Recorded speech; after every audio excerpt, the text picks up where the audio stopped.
This is the second video in my short series on the English defence, and we're going to look at another setup that White can adopt in this series against this very aggressive idea from Black, this hyper-modern way of attacking the centre from the side. It's been coined, this opening English defence, as we discussed, because lots of strong grandmasters from England in the 70s started developing this opening, mainly Tony Miles and Raymond Keane. But as we're going to see from this game, you can see by the names of the players, even ex-world champion Boris Spassky has been brave enough to play this opening. So it's got a good record of ambitious, dynamic players playing this strategy. And Spassky was a really, in my opinion, underrated world champion. He had a very exciting way of playing chess. He famously never lost a game in the King's Gambit, another opening I really enjoy. And he liked playing uncompromising chess where he gained the initiative and could attack his opponents. So this opening, the English defence, is a perfect opening for him. His opponent here is the player Georgian, and Georgian actually was famous for saying Black is okay. He was a big believer that Black was okay in the opening, but he got absolutely smashed in this game. So as well as having a look at this game, we're also going to study, I would say, more the theory on another setup from White. So what is that setup? Well, after the move c4, remember the rule I said in the first video, when your opponent plays c4, you are able to play the move b6. That even includes move 1. Now, the other move order that we could use to reach this is d4. Here, I nearly always play the move e6. And in this position, if c4, well, the rule again, once c4 is played, b6 is a good option. So c4, b6, d4, bishop b7, knight to c3, e6. And this is our starting formation. And now, when White is brave enough to accept the challenge and gain this big center, this is where it gets really fun. What do we do now? Well, hopefully you have watched the first video and you're well accustomed to the ideas. Bishop to b4. In the first video, we concentrated on f3, trying to keep a nice solid formation. But we saw just how Black can aim to destroy that pawn formation. And the question is, what else can White play here? Well, one of the most common moves is the developing move bishop to d3, defending the pawn on e4 and obviously developing a piece. White would love to be able to play knight to f3 and castle when he's nice and safe and his center remains intact. But things are never so easy in the English defence. In the English defence, we always keep the pressure up against our opponents. So already in this, I would say, quite theoretical position, can you think what move Black should be playing here? From the first video, remember this crowbar move, the crowbar, the lever move? What is the lever move? It is the move f5. And look at this very sneaky little bishop on b7. Well, if White takes on f5, which he has done before, White has taken this move. Well, this is just clearly an error. In some positions, White can take this pawn, but as a rule, only when Black's dark square bishop is still on f8. Because if White takes on f5 here, we just take on g2. And White can say goodbye to the rook on h1. There was one game where White now continued queen to h5 check. And now we see the reason why White cannot do this line when the bishop is no longer on f8. It means that the Black king can quite safely move to f8. And as long as you're careful here with Black, you will win the rook and you will be a rook up. You can go knight to f6 soon and just take on h1. And you should win this game. You're an extra rook. Yes, your king is a little bit misplaced, but it's not worth a whole rook. No, by no means at all. So f5 is a nice way of playing, and we're trying to just put the pressure on this pawn. So how can White deal with this threat? Because given a chance, we will take on e4 next move. Well, White has also tried a move like queen to c2 here. And this is giving extra protection to the e4 pawn. But black can now logically just increase the pressure on e4 with nice, easy developing moves. And what is a more natural move in this position than knight to f6? The point being, again, if white tries to move the e pawn, even e5, black simply takes on g2. And after white captures the knight, we don't even have to take the rook immediately. We can take back on f6 first, and we're going to win the rook next move with a winning position because we're going to be exchanging 2 pawns up.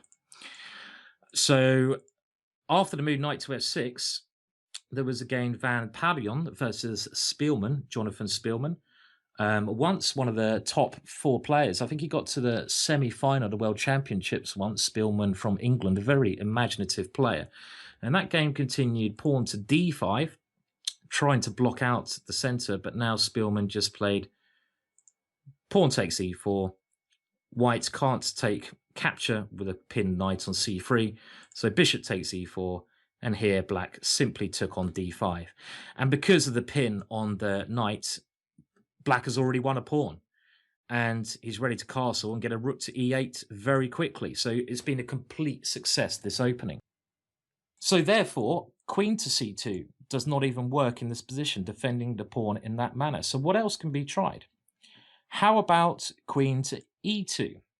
Well, that is a much better idea, because now after the move knight to f6, it means here that actually, well, the queen is slightly better placed on e2 because, you know, it keeps control of the e file.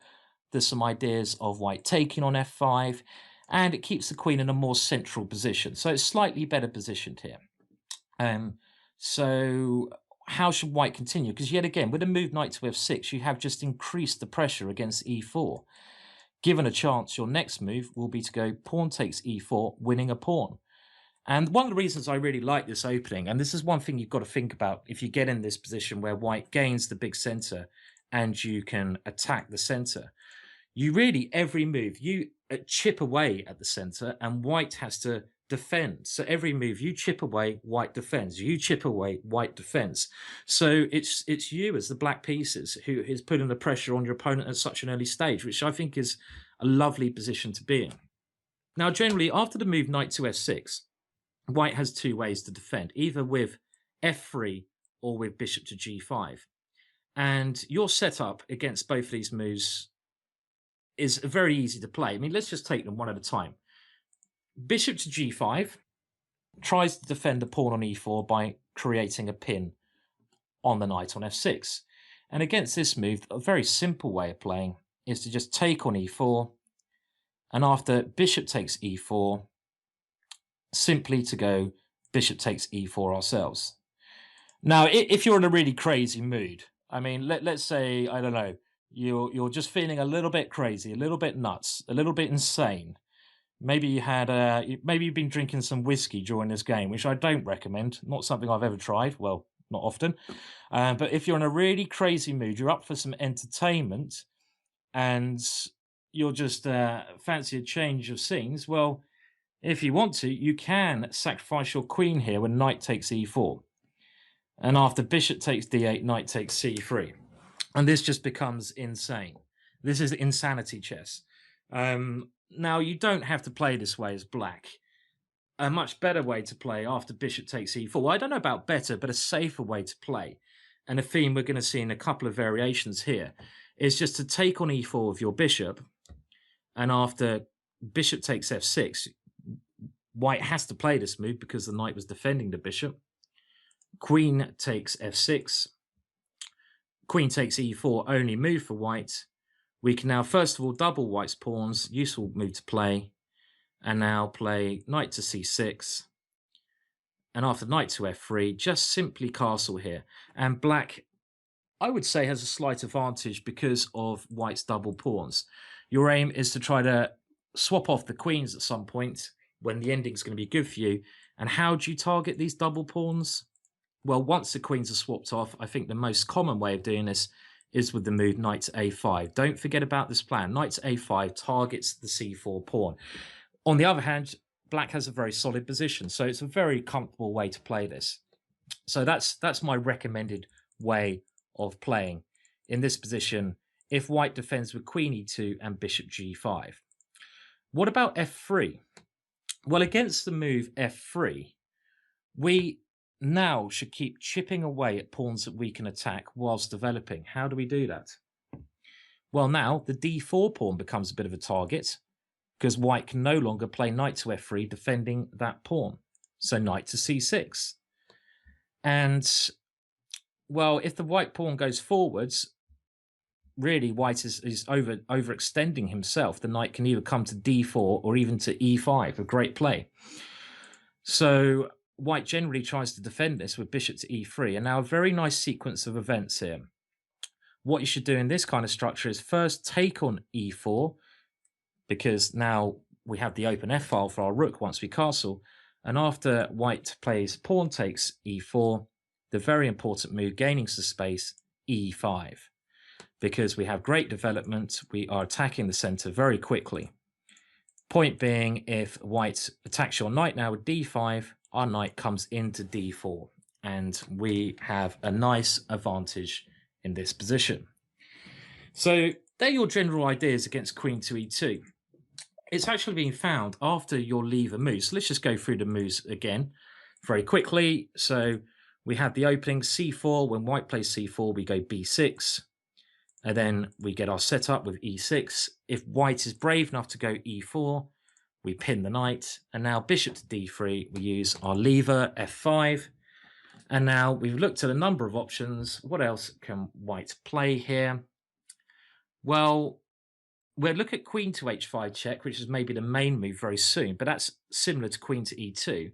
I mean, d5 is another way white can play when he's trying to block out your bishop on b7. This is quite a logical move, but here we see an idea, another Tony Miles idea, and that is it's important not to play too passively here, because if you play too passively in this position, you will find that your bishop on b7 is going to become a dead piece of wood on the board.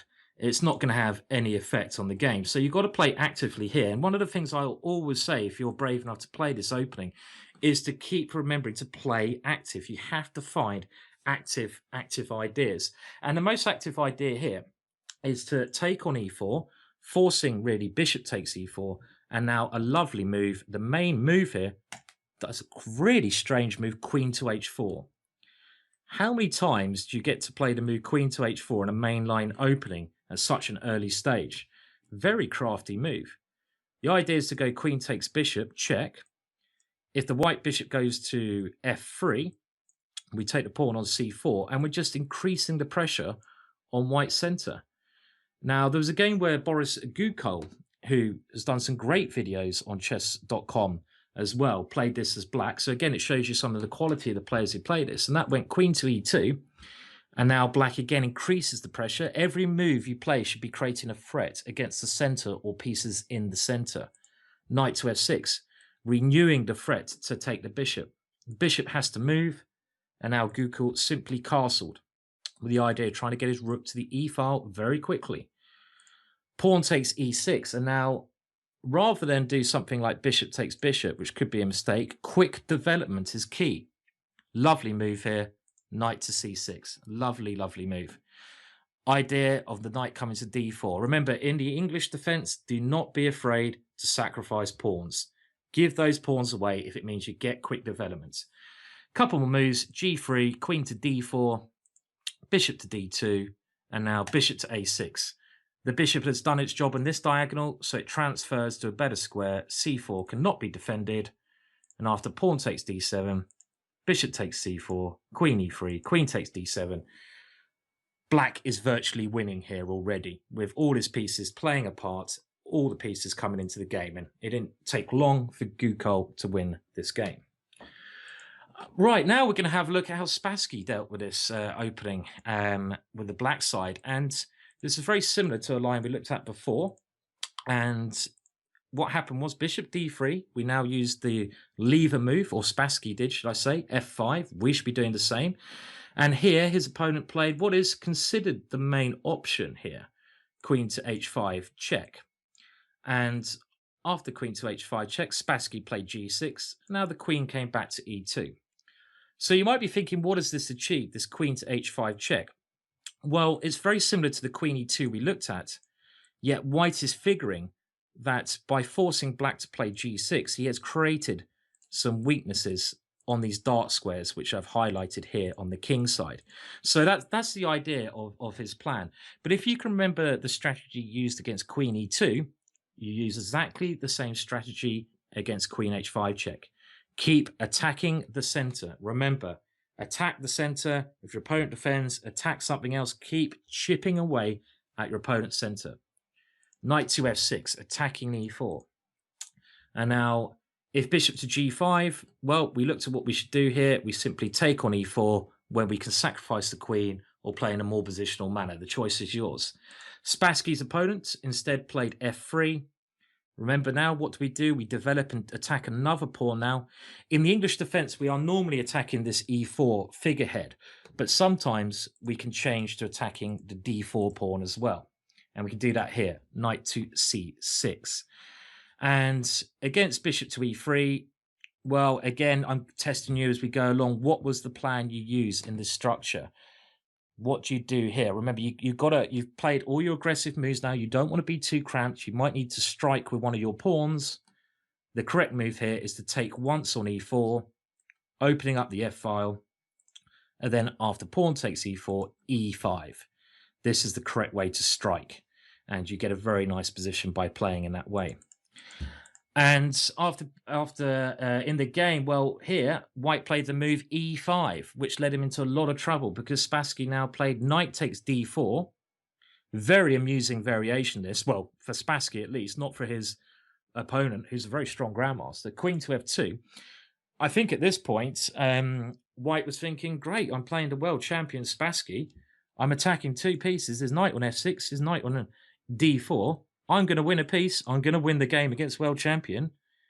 But all of a sudden, after knight to h5, queen to takes d4, white must have been horribly shocked by bishop to c5. And look at this queen. This queen is rather embarrassed. It's stuck in the middle of the board with no places to run to. Very funny way to trap the white queen. That white queen is trapped. And of course, black went on to win the game because he's won the white queen. So that really sums up all the theoretical aspects of this variation. And I'd say the main starting point for this variation is here after e4. Now, of course, white doesn't have to play the move e4. He can refrain from playing this move. And we'll look at some setups you can try there in another video. So that's important to know. To start with, though, I think it is critical to look at this setup where white puts all his pawns in the center. Clearly a critical option. Remember, if your opponent does this, you use both your bishops and then you rely on the maneuver f5. And that is true against f3 and bishop to d3. Against both of these moves, you play f5. Now, I'm sure you're going to have a lot of fun if you play this variation as black. I've had probably this opening in the classical Dutch, I've had the most fun with throughout my chess career as openings. They've been the openings I've maybe fallen in love with a little bit the most. And hopefully you will do the same if you give this opening a go. I'm sure you'll have a lot of fun at the least. And hopefully the odd victory as well.